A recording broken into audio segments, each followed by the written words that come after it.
Firm in the ground, I plant my roots. From 4 to 8, that tree grows. From 4 walls joint to another 8. Here I will always be even, where here becomes there.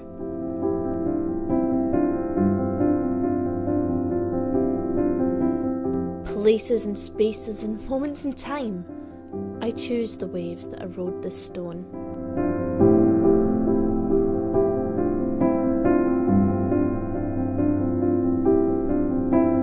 I can stand on my own 2 feet. I can do anything. I'd tell myself, but I lie to myself, there's nothing wrong with that.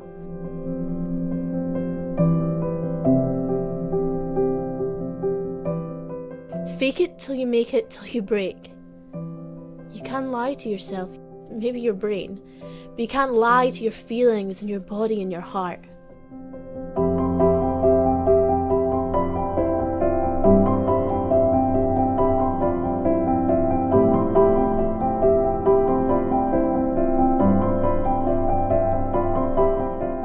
No one would even bat an eyelid, flutter their lashes. They'd say we already knew. I don't know, so how can you? Yet here I am with a new wave, the kind that stops the ocean falling from face. Familiar but buried in the sand, the 6 of the 8 that's so strange to think of 4.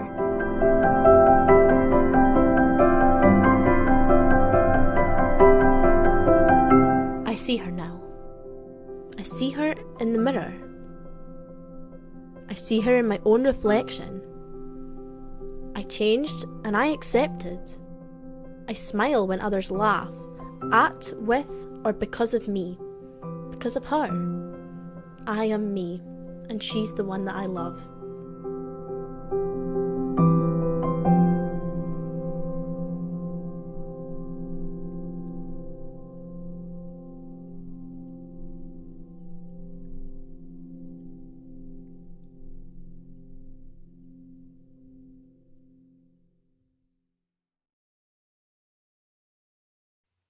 Hello, or should I say bonjour, and welcome back to the In Out Crowd Festival. Once again, we are joined by some fabulous guests along with some rainbow goodness. Tonight I have got orange and blue.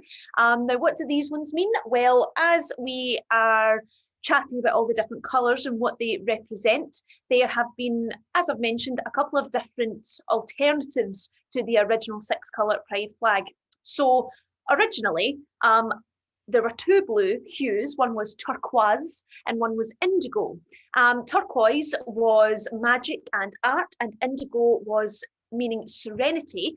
And even though I've been described as magical and artistic, as you can tell by my intros, I'm hardly serene. But now they have both been combined, and it's just one royal blue embodying both of these different qualities. However, I am wearing light blue to represent the most recent change to the pride flag, which is the blue that is included in the trans flag, which is blue, light pink and white, and that is part of the progress flag, and it's like on the chevron along the side. So I decided to wear that kind of colour of blue just to give it a little bit of extra representation, but this is also encouraging all types of blue, which is welcome. And of course, orange went in the original pride flag as healing. Now, healing's something we've been chatting a little bit about on the In Out Crowd, but particularly tonight we're going to have a chat about it because we are currently working with the LGBTQ plus Youth Scotland to get our bronze charter as our commitment to inclusion, and they're also supporting us with the festival this week. Now, in part of doing this charter, we are also launching a campaign at the In Out Crowd called #TalkItOut. And this is a campaign around encouraging people, specifically LGBTQ plus people, to open up and talk about their mental health. We want to celebrate our community, and in doing so, we want to try to help normalise open discussions surrounding mental health and offering different organisations where people can go to find help and support should they need it, not just in this difficult time, but in fact, any time. There's lots of support services available, including through LGBT Youth Scotland, and we are also going to list some of them on the screen below. And this is all coming back to the original concept surrounded by my orange hat, which is about healing. We cannot progress until we heal. That's something that's been talked about quite a lot over the past year specifically. Now, with the concept of my little orange hat here, all to do with healing, I'd like to invite my studio audience to talk about the importance of healing, particularly with mental health, and just come to each of you. So, Tommy, why do you think it's important for queer people to talk it out? So I'm really proud that we're launching this campaign, and we're supported, as you said, we're supported by LGBT Scotland to not only run this festival with funding support from the Equality Network, but also throughout this past year we've been working on the Bronze Charter from LGBT Scotland. And one of the things that's really kind of sharpened for us is about the need to actively campaign to make a difference in the LGBT community. So not just about showcasing kind of what we do and all the brilliant things that go on, but actually about kind of actively trying to make change happen. One of the things that we've really noticed in the In Out crowd and at Shaper Caper is that being part of the LGBTQ plus community is already a challenge. Just day to day, it's, you know, it can be difficult just walking down the street as a queer person. Trying to have people understand you for just exactly who you are and to live truthfully and authentically can be challenging for some people. So when you then compound that with a lockdown where people are then kind of in home environments with people who are not able to, who will not allow you to express yourself and to live authentically and openly as yourself, then that can be really difficult for some people. So the Talk It Out campaign is all about trying to encourage LGBTQ plus people to find support, to find and connect with support services through people like LGBT Scotland, as well as the kind of helplines that are kind of on the page at the moment. And we know that Dundee Pride is also about to launch a befriending service in Dundee as well next month. So look out for that too. But we're kind of encouraging people to kind of connect with friends. So if that home environment is difficult, about actually lifting the phone, sending an email, Facebooking, DMing, whatever that might be, but to literally find a way of talking that out, whether that's verbally talking, FaceTime, face-to-face, or if that's just kind of online messaging, but to actually communicate and talk with someone about where you are. And I think, you know, there's been massive strides forward about people opening up with their mental health. But I think at this time, this is the most important time for us to really do that and make sure that we're not isolated and feeling like we are in a really difficult situation, but that actually there are people out there who are there for you and love you and support you. So we're hoping that the Talk It Out campaign can actively try and encourage people, whether that's your chosen family within the queer community as a concept is quite well known about we choose who our family are, or if that is family, or if that is your friends. Absolutely, and also just remembering that on Monday, Dom and Becca from Pink Saltire had also mentioned that there is kind of counselling and things like that available, not just through Pink Saltire, but through a lot of other places on Facebook. There's a lot of mental health groups as well for queer people. I did a little bit of research, and with a recent survey from Outlife, it found that almost 4 out of 5 LGBTQ plus people said that their mental health had taken a hit, especially during lockdown, with people experiencing major shifts in depression, anxiety and loneliness. So it's not just kind of a sense that maybe our community is struggling. The evidence is there that it absolutely is struggling. So absolutely, that's why Talk It Out is here, and it's queer and it's not going anywhere. Eleanor, I'll come to you. Why do you think it's important for queer people to talk it out? Yeah, I'll keep it short and sweet. I think we're really good normally at building such a community and finding queer spaces, and unfortunately those queer spaces aren't necessarily around at the moment. So from my own personal experience, I've been finding that going online and having game nights with my mates and things, and also talking about things that we found out about the queer community, like for example doing Hot Topic for the In Out crowd. I've been finding out lots, so it's good to have a good chat with people and educate. And just not even necessarily talking about your mental health explicitly, but just generally talking in general helps. And maybe it'll come out about how you're feeling, or maybe just having a good blether with someone will be helpful. And that's why I think it's important. Absolutely. Eliana, why do you think it's important for queer people to be talking it out? I completely agree with what Tommy and Eleanor said. I think what keeps the queer community together to start with is the word community. And people have each other's backs. And I think especially now more than ever, it's important to have a friend, talk it out. Just have this relationship with someone. It's really important. Absolutely. And I think as well what you were saying there, Eleanor, about if you want to talk about things that you're feeling or going through, then great. But also sometimes just talk about nothing and just take your mind off of how you're feeling is equally as great.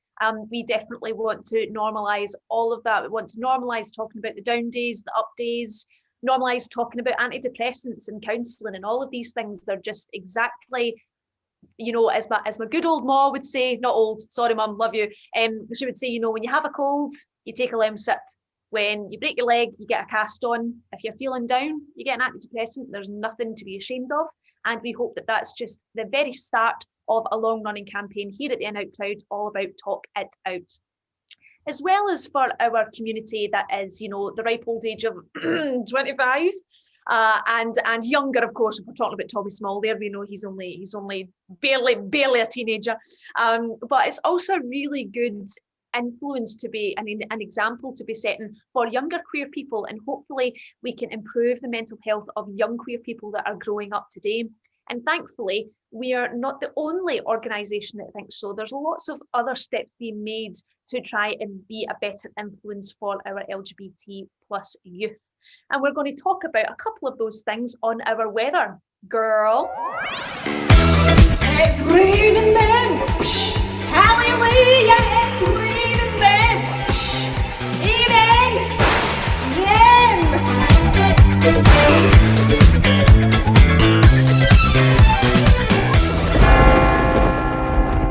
First up, we have some lovely sunshine over at Brighton Hospital, which is introducing new trans-friendly terms into its posters and into its everyday vernacular. This hospital is to use gender-inclusive language for its maternity services, including terms such as chest feeding and birthing parent. Brighton and Sussex University Hospital's NHS Trust said it recognised challenges that gender identity can have on pregnancy, birth and feeding. The new terms will be used in documents and communication within the Trust and also at its meetings. It says we are on a journey towards gender inclusive care, and Carolyn Morris, the chief nurse at the Trust, said changing the language you use in this way is something people who use our services has been asking for some time. We just hope that some other hospitals also follow in these footsteps, and even if it's just one hospital at a time, we think that it's an excellent example to be leading, not only for people that currently use the services, but also for young people who will be around the normalisation of this sort of language as well. Next up, we have rainbows, but this time literal rainbow flags raised over Barnsley Town Hall for the first time ever. These rainbow flags have been erected above the Town Hall to mark LGBTQ+ History Month.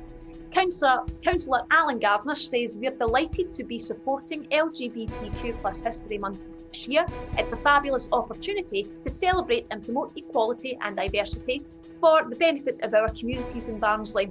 We're also proud to be demonstrating this commitment by raising the rainbow flag on our town hall for the first time ever, a symbol of communities coming together to learn and support one another. The flag, of course, we all know what it symbolises and what our queer culture involves.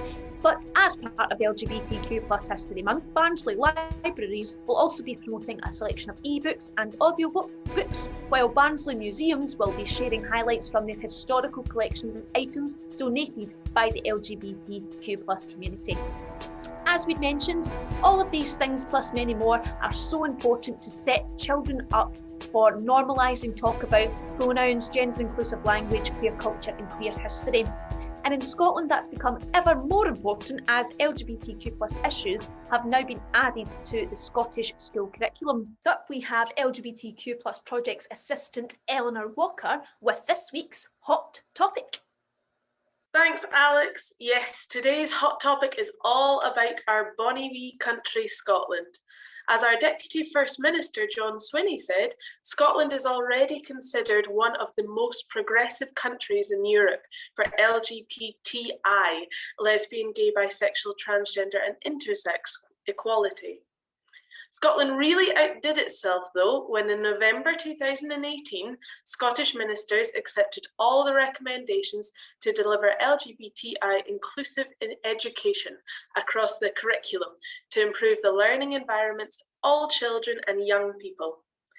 This means LGBTI history and current issues surrounding equality will be discussed in all public schools up and down the country. But get this, not only is it an amazing thing by itself, it's also super pioneering. The decision back in 2018 meant that Scotland is now the first country in the world to have LGBTI inclusive education embedded within the curriculum. After 18 years since the repeal of Section 28, which explicitly said schools shall not intentionally promote homosexuality or publish material with the intention of promoting homosexuality, finally schools are able to educate about the issues faced by our community and include healthy examples of non-heteronormative identities and relationships. In addition, the recommendations accepted by the Scottish ministers included improving the practice and provision of professional learning for current and future teachers so that those at the front of the classroom can be educated and supported too. The support extends by implementing school inspection measures of LGBTI inclusion and records of any incidents of LGBTI bullying. Many supporters of Scotland's decision believe that other countries around the world should take a leaf out of Scotland's book and reflect the diversity of students present in schools. Simply put, inclusive education is an affirmation of existence, and that is so important for our young queer youth. Plus, the straight and cis youth who will learn about LGBTI history and the importance of eradicating homophobia, biphobia, and transphobia are more likely to be understanding of their queer counterparts now and when they grow up. Here at the In Outcried, we're super excited to see the results of the implementation of this curriculum. And I can't wait to see personally what it will do for all my younger siblings and cousins, etc. And it's back to you, Alex. Next up on today's show, we have the privilege of interviewing a very special teacher. Fiona Ballie is the Deputy Head Teacher for Downfield Primary School in Dundee.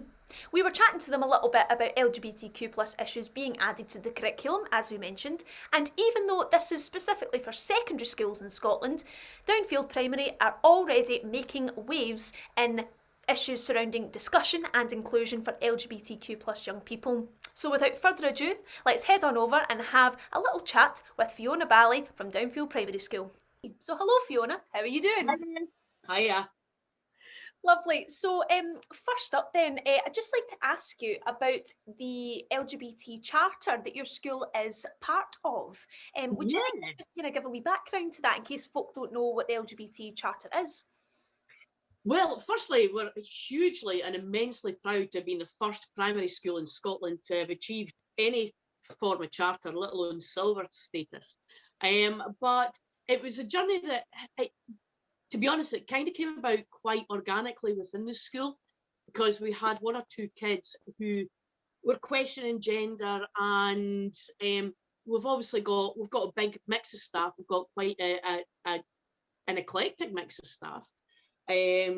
So we just thought, you know what, this is something that we're going to have to do anyway. And it just so happened that I went to a training course with Graham Ross from LGBT Youth Scotland, and it was all about transgender and different definitions and identities, and it kind of it struck a chord because we had, kids that we need to support and families that we need to support. So it was something that we were doing anyway. So we started on the charter journey, and originally it was the bronze charter we were aiming for.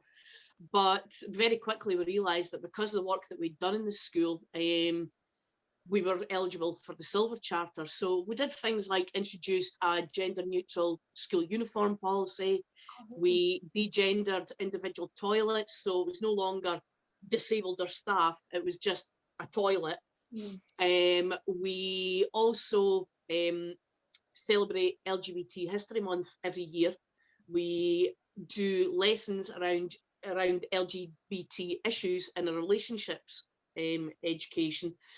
And a lot of the parents, they were a wee bit trepidatious, should we say, because I think they just saw it was the physical act, and it wasn't actually, it's about relationships, it's about who you are, it's about much, much more. And I always just say to them, it's about love, and it's love just in many different forms and different guises. And after speaking to a few parents, in fact, we invited some of the parents into assemblies, and they were like, you know what, Fiona, what you're doing here is great. We've got faith in you. So yeah, it's something that we all hold very dear to our hearts. We're very much an inclusive school anyway, irrespective of who or what you are. We have, you know, a very nurturing school. We've got a nurture provision within the school. And it just sits very, very well with who we are and what we're about.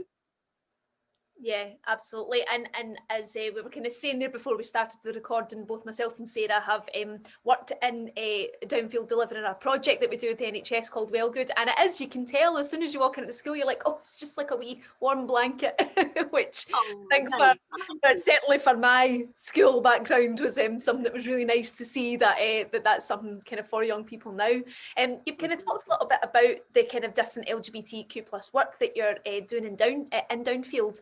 Of course, the addition to the curriculum is kind of more for secondary schools, but it sounds like you're already doing quite a lot of prep work in the primary school already. Is there any more kind of specifics in the certain kind of working lessons that you do? It's all about raising awareness, and right from primary one, we do LGBT. I do assemblies every week in the school. And throughout the year, we focus on different things, and whether it's Black history, whether it's women's history, whether it's Diwali, whatever it happens to be at that time. But throughout the year, we focus on LGBT and LGBT issues throughout the calendar. And we're very aware of including everyone in that. And it's very much in age stage appropriate ways that we do it. Sometimes I have to split the assemblies into an infant and an upper assembly, but I know within the classes, I've actually just had a big conversation with one of my P3 teachers about the types of storybooks that she's got within her class library, and she is absolutely embracing everything that's inclusive about Downfield. And we were talking about the kind of books that we need to have all sorts of representations within the school. And further up the school, the primary sevens, they focus on the silence promotes homophobia, that activity that we do with LGBT youth. We've done a lot of work with the corner over the years as well, and they come into the school and do some work with the kids. So there's a lot of different things going on, and we very much have the opinion that if a child has a question, there's a reason they've got the question, therefore we answer it, but we don't ask why. And what we did at the time of doing our charter, and a lot of the staff are still using them, is we got the LGBT youth badges, the everyday hero badges. And any member of staff who was comfortable having a conversation with a child, an adult, a parent, anyone about LGBT issues, they wore that badge to identify I'm a safe person to speak to. Some of them, they felt, yeah, I'm safe to speak to, but I don't want to say the wrong thing, so speak to me and I'll direct you to the person to go to. A lot of the times it was me that the kids came to, and up until COVID struck, we had a weekly equalities group, which was made up of children from primary 3 right through to primary 7. and we met on a weekly basis, and the kids, they planned what they were going to be doing in terms of quality. So they've done anti-racism videos, they've looked at hidden disabilities, they've obviously looked at LGBT and the issues around that. And in fact, we were part of a BBC documentary. Now, when was it? Was it last year? They came in and filmed anyway and interviewed the kids about what it is to be in such an inclusive school and what being LGBT means to anyone. Mm. So. Lovely. Well, someone who's no stranger to working in schools and with schools is the fabulous Sarah Green, who is the Creative Learning Coordinator for Shaper Caper. And I believe, Sarah, you also have a few questions for Fiona as well. Yes. So, Fiona, when we were arranging this interview, you shared a lovely video about your digital assembly for LGBTQ History Month. And I just wondered if you wanted to talk about any other communication or work that you do with parents around LGBTQ plus History Month, or just in general. Is there anything else that you do pre-COVID times, I suppose? Well, yeah, a lot of it is pre-COVID times. It's always, you know, we generally put things through the Parent Council first. And when we embarked on the LGBT charter route, we put it through the Parent Council first, and they were overwhelmingly supportive of what we're thinking about doing. They're like, absolutely, the earlier the kids know, the better, because if they know, they can't discriminate. So we put a lot of things through the Parent Council, but we'd keep the parents very much in the loop about everything that we're doing anyway. And the assembly that I sent to you, that's a weekly basis. I do an assembly like that, and the link, the YouTube link, is shared with the parents, so they've got a good handle on what's happening in the school. And because they trust us, and it's not just with what they perceive as being very sensitive issues, they absolutely trust us, and we're very, very fortunate that we've got such a supportive parent body that if they feel that we know what we're doing, then we're quite happy to let you get on with it. But because we do have some new families into the school who haven't been part of the journey with us so far, and some of the families, there are faith aspects to consider as well. So I put out a sway to the parents prior to the assembly going out last week, just saying, this is the month we're in, these are the sort of things that we're going to be doing, these are the sort of people that we're going to be talking about, but we're not actually talking about any of the mechanics of LGBT life. We're talking about relationships and treating people with kindness and respect, which that is our mantra in the school right throughout. It's kindness and respect and tolerance. And the parents know that they just have to pick up the phone. Pre-COVID, any parents that were a wee bit nervous or a wee bit uncertain, we invited them into the school. We had the conversation with them. I showed them the kind of storybooks that I'd be reading at assembly to the kids. And then, as I say, we actually invited some of the families to come and join us at assembly, and it totally allayed their fears, because they were like, you know what, this is great. So yeah, we're very, very fortunate with the parents that we've got at Downfield. That sounds amazing. And yeah, your values totally line up with Shaper Capers as well, because we're all about kindness, cooperation, humor, respect. So, I love hearing this as well. And I wonder, do you have any advice then about, or to give to other primary schools that want to maybe embark on the same journey that Downfield has gone through? I would say be absolutely open and transparent, and make sure it aligns with your values, because it absolutely, as we've just said, it totally aligns with our values at Downfield. But so long as you are being open and transparent, the door is open. Come and speak to us. This is what we're doing. This is why we're doing it. And yeah, give them some of the stats that the majority of bullying is actually homophobic bullying, although the person might not be gay. You know, give them some of the stats, because if you come back with the stats and the information, then the parents will come on board with you. Totally. Win them over with numbers. That's always the rule. Yeah. Lovely. Well, thank you so much for your time, Fiona. We really, really appreciate it, and we can't wait to see what else that Downfield does as part of LGBT History Month. We really thank you for all your hard work in the school and beyond. No problem. Watch this space. Absolutely, completely. You'll be taking your job soon. Next up, we have the artist Mamoru, as it's time for them to slay the stage.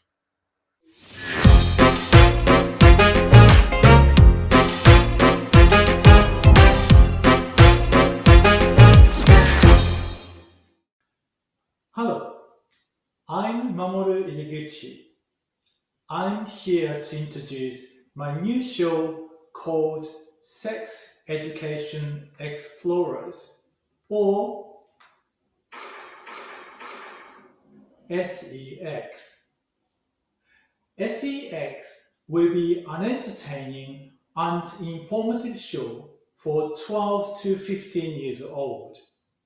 But don't worry, this introduction will be suitable for a family audience. SEX celebrates our diverse gender and sexualities from a biological viewpoint. Because I studied biology before becoming an artist. I'd like to start this short introduction about SEX with an interesting biological fact that I discovered recently. Did you know that human beings are the only species in the animal kingdom that feel awkward about our own naked bodies? Have you seen dogs who get excited or embarrassed by other naked dogs? No, you haven't. But we do. Isn't that very strange? Because SEX is a show that looks at gender from a biological viewpoint, and because all animals except human beings are almost always naked, I think it is only fair for me to do this introduction in nude.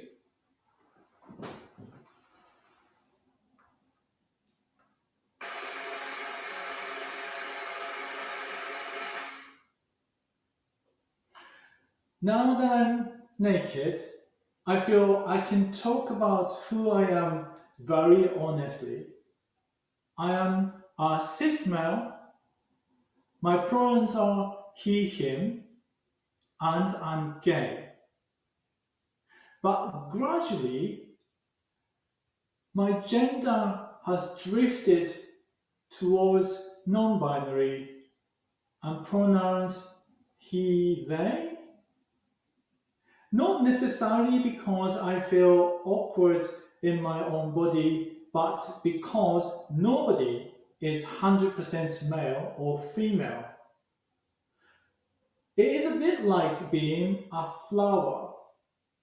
Flowers are sexual organs of plants. They are genitals. That is why flowers are so beautiful. This flower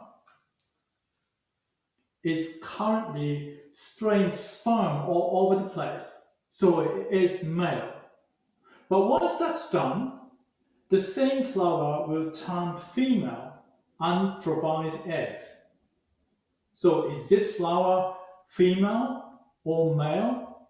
Well, the answer depends on when you ask.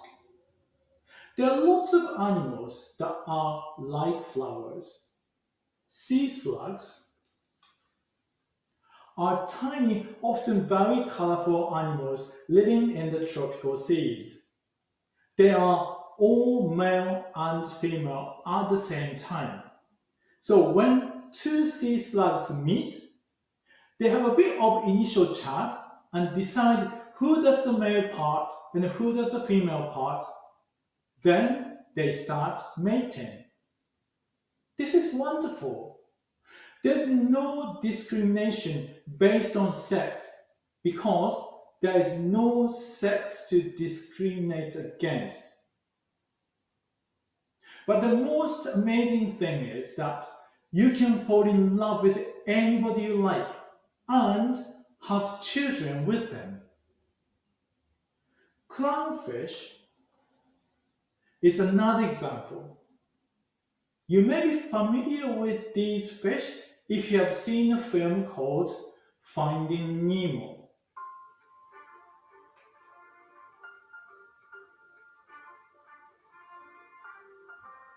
They live in a small group of 2 or 3 fish, but the largest fish is always female. But if this large female fish is removed for whatever reason,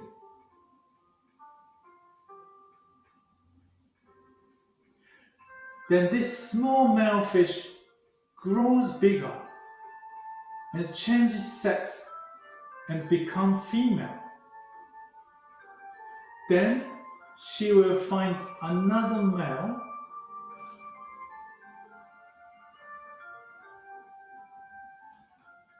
and lay eggs. Imagine being an egg like myself, and the male fish squirts sperm everywhere.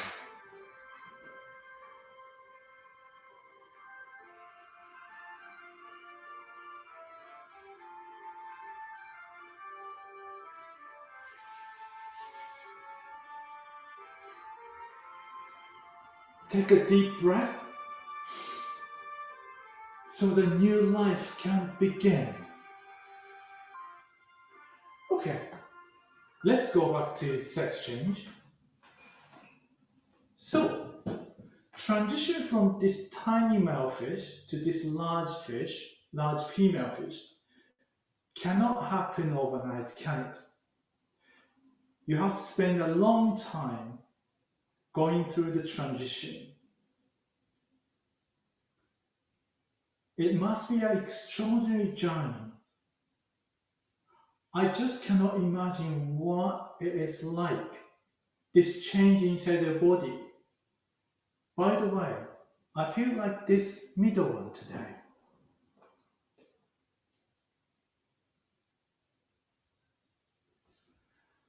Both fish and us mammals belong to vertebrates, which means having spines. We're very close to each other genetically. No wonder so many animals, including human beings, enjoy diverse gender identities and sexualities. And things could change over your lifetime too. We are complicated beings, which means things are not simply black or white, or male or female, or fixed in time. So it is really important to listen to what your heart says about who you really are.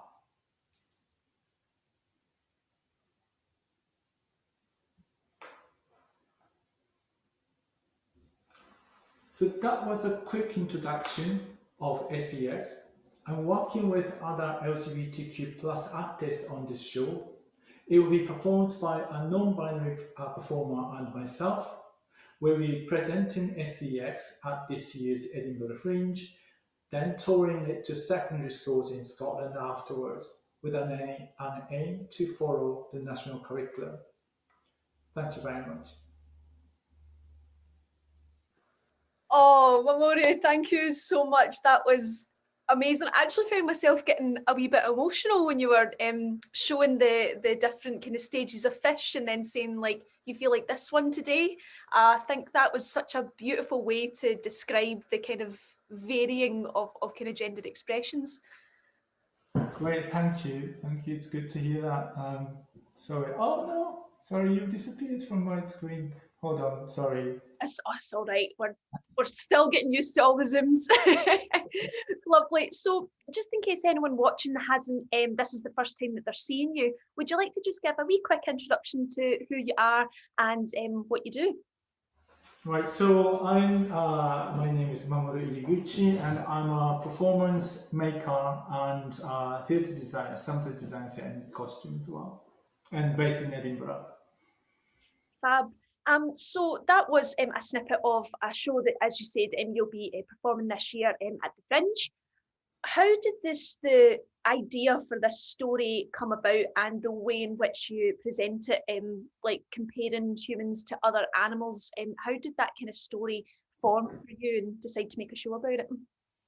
Um, it was a strange thing because I studied zoology, animals, but if you think about sort of Darwinist kind of evolutionary theories, then if you're gay, I felt I was excluded already. So that was a very strange feeling there when I was studying it. I'm still fascinated by animal behavior and evolution, and I just wondered that how can we actually celebrate my own sexuality and other people, sort of trans people and gender non-confident people, that how can we justify that from the biological viewpoint? And that was that felt really important. And the biology is not doing enough to do so. So I think that, and then sort of I wanted to do it in a kind of fun, sort of interesting, theatrical way.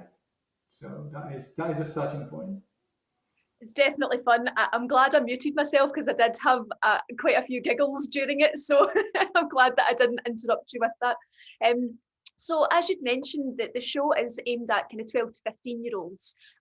Some people might think that children of any age shouldn't be talking about sexuality, about sex, about gender, and they should wait until they're adults. What's your viewpoint in that?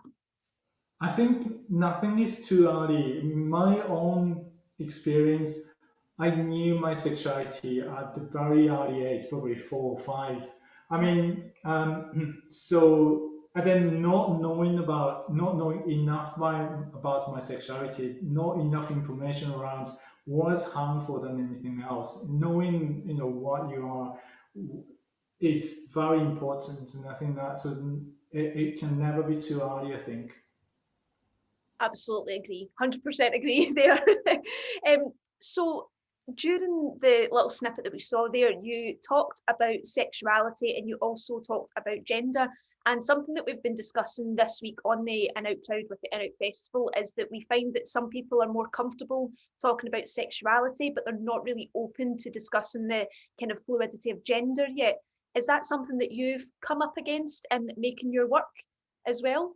Yes, I've been working on this project for a few years now, and what changed quite recently was a kind of quite sort of harmful sort of transphobic rhetoric that was kind of spreading in social media. So I think that because we're still working on the contents of the project, I think it's important to kind of support trans rights really powerfully, and that was a quite interesting shift from when I started this project, from a sexuality to more of a sort of gender kind of trans rights is really important now. Absolutely, yeah. I think particularly in this last year, we've really seen just how important that it has to be included in these kind of stories and in this sort of work. Also in the past year, there's been a major shift globally.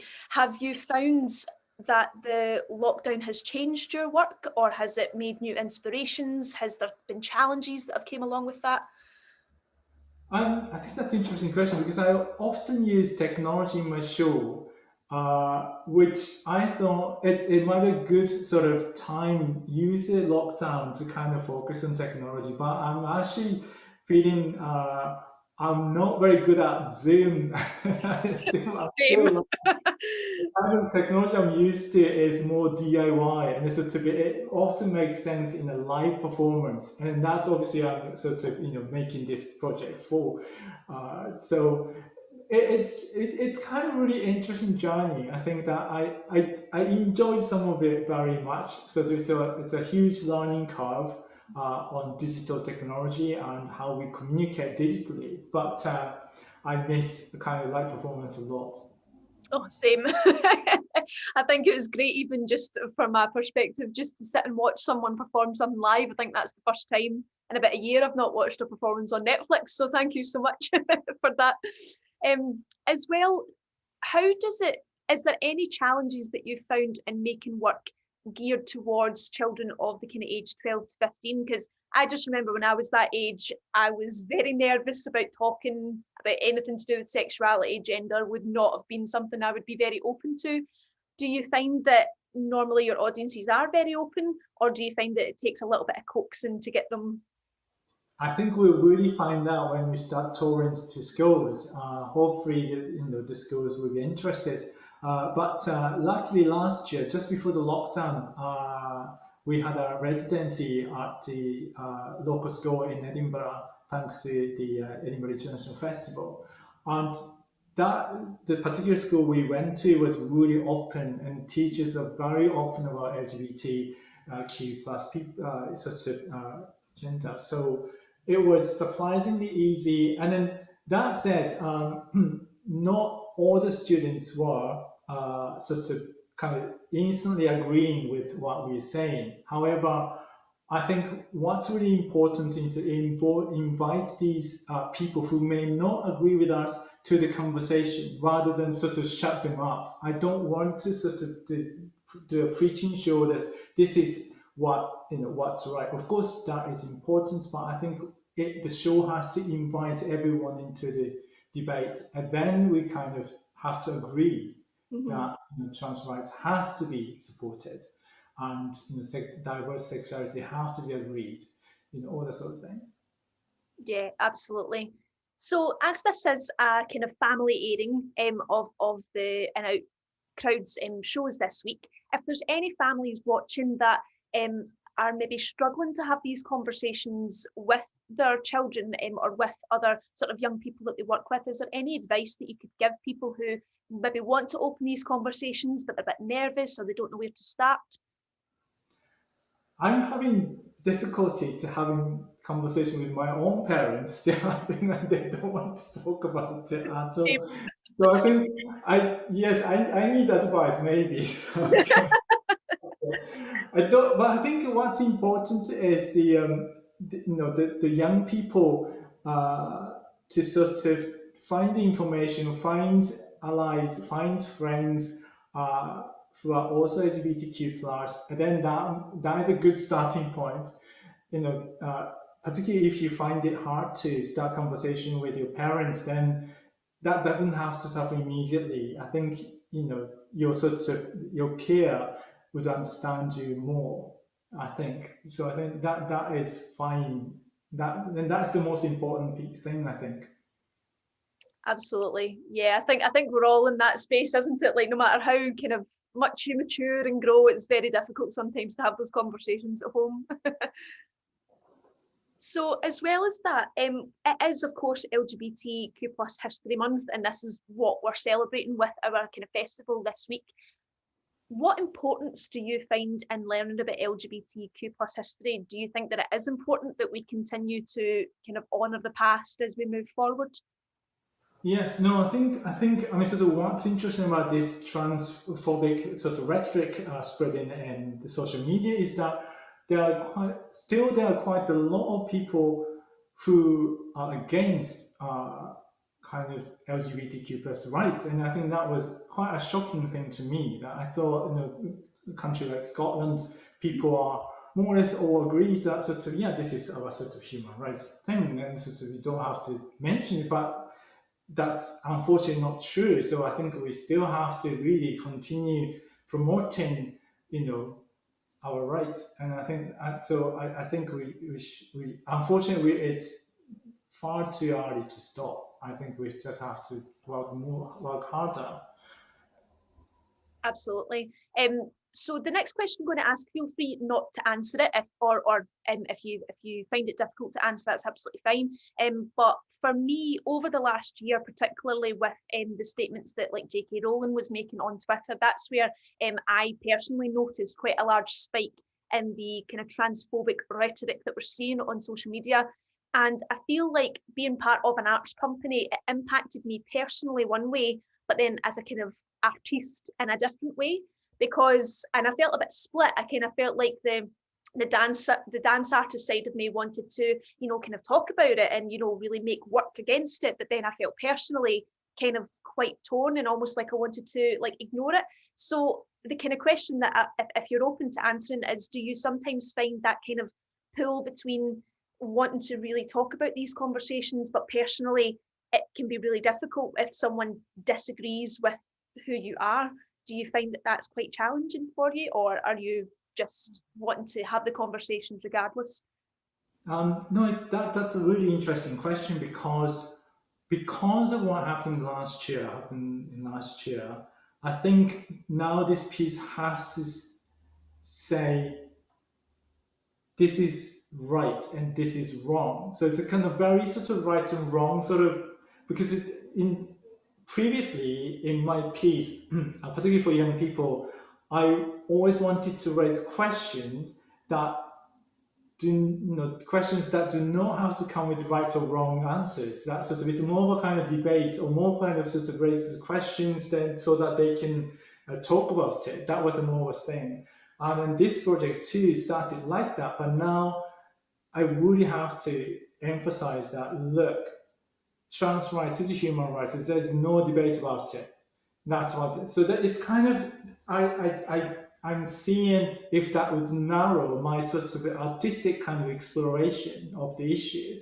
But I mean, I've already started working on this show, and I definitely will make it happen. And I'm prepared, not prepared. I'm sort of very happy that this piece clearly says that this is what we are and what the right thing is. So yes, I think that so it became more like a mission, and okay, I haven't done that kind of show before, and that's really interesting.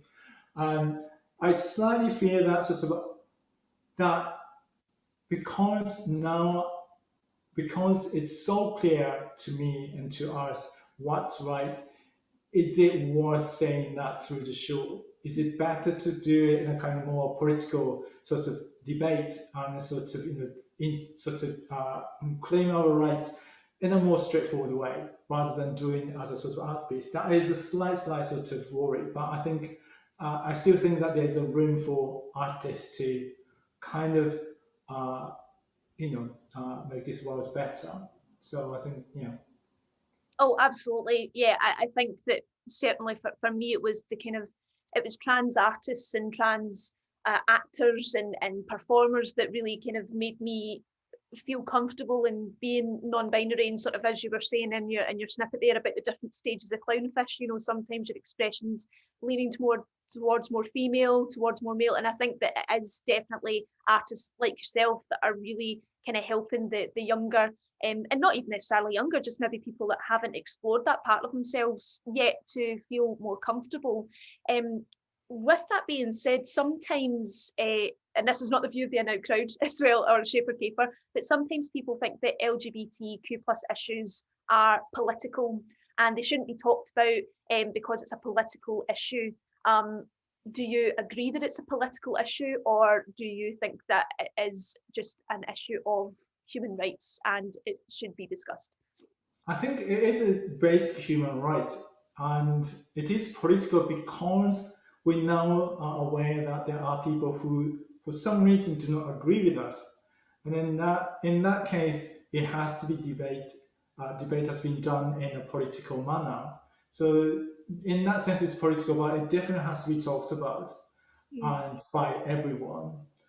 And then, so I think, yes, political, and it has to be talked about. It's not something that anyone should avoid. Absolutely. Also, just wanted to touch on, Scotland are starting to release LGBTQ plus history and issues in their school curriculums, which is fantastic. It's incredible. With that being said, do you think that there is still scope for external artists and external LGBTQ plus people to come into schools and bring their work to schools, to bring an outside perspective as well? I think so. I think I'm kind of hearing some teachers may not be so comfortable to sort of touch some of these subject matter, some of them sort of issues, and we can certainly help. And also, I think it's important for young people to meet LGBTQ plus people and have a chat. So I think that this show comes with a Q&A bit where my co-performer who's non-binary and myself, and possibly through video on a kind of Zoom or something, so that they can meet a kind of wide variety of people from LGBTQ plus community. I think that is really important for young people, which probably teachers may not be able to kind of materialize so easily sometimes. Yeah, absolutely. That's incredible that you do a Q&A kind of portion. How long is that versus the kind of rest of the show? So at the moment, we are aiming to bring this piece to classrooms of secondary schools. So that is dictated by the sort of how long we have, which is not, it's maybe quite short, like a 10 minutes or something.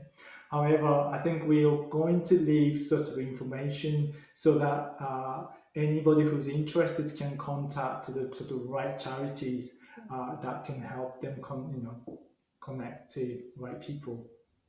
Yeah, absolutely. With that as well, do you find that the discussion element, does that happen at the end of the performance, I'm assuming? Yeah. At the moment, I think so. We're still kind of toying various ideas, but I think so. That probably makes most sense at the moment. Yeah, and you've kind of already touched on it, I suppose, but is that something that you feel is absolutely integral as well as the performance? I think so. I think if they've got burning questions, then we are there, we're available, and then we should have a bit of time for that. And I think that, and also both performers can go back to ourselves and talk about our own experience, because obviously there's in the show we're kind of playing the roles, playing the characters, which are slightly different from ourselves. So I think that's a good thing. Your piece is aimed at 12 to 15-year-olds. If you could go back to yourself as a 12-year-old, is there any advice that you would give to yourself at that age? I didn't know, when I was 12, I didn't know homosexuality existed. So, because my textbook, sex education textbook, didn't say anything about LGBTQ+. So I was just left in the dark. I couldn't know. So I think that, and then it's quite hard. It's like decades ago, so it's quite hard to get information. There's no internet either.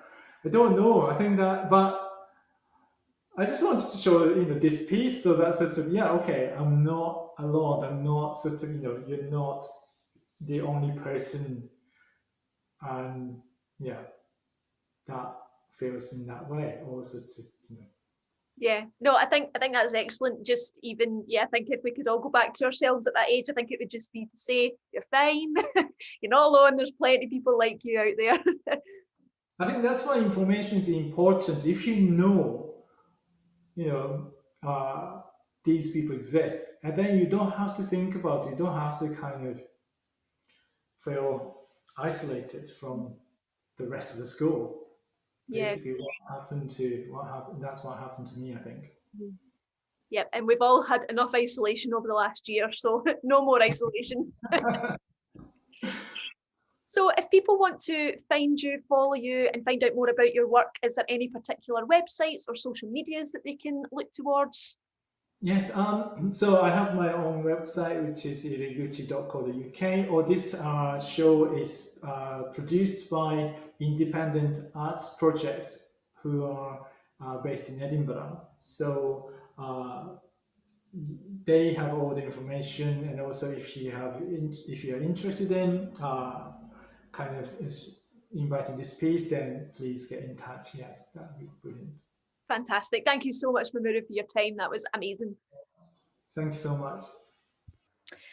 Thank you so much again to our special guest Mamoru there. As I said yesterday, it's been so long since I've seen any sort of live art that's not just been Netflix or doodles during Zoom meetings. So it's so great just to see artists in our community do what they do best. Again, thank you so much for your time. We really, really appreciate it.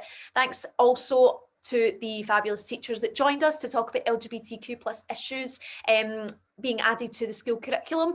And as well, let's not forget about the main point of today's show, which was #TalkItOut. Make sure to talk to anyone that you know and trust about how you're feeling mentally, physically, emotionally, spiritually. Get it out and #TalkItOut. Don't forget that LGBT Youth Scotland also have lots of different services that they can point you to should you need any help and support. And there's also all of the organisations that we've listed in the comments as well.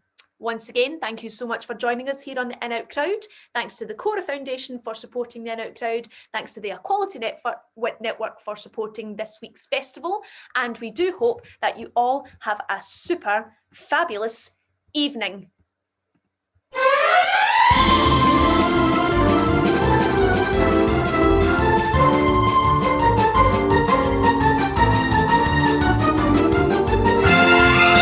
That's all, folks.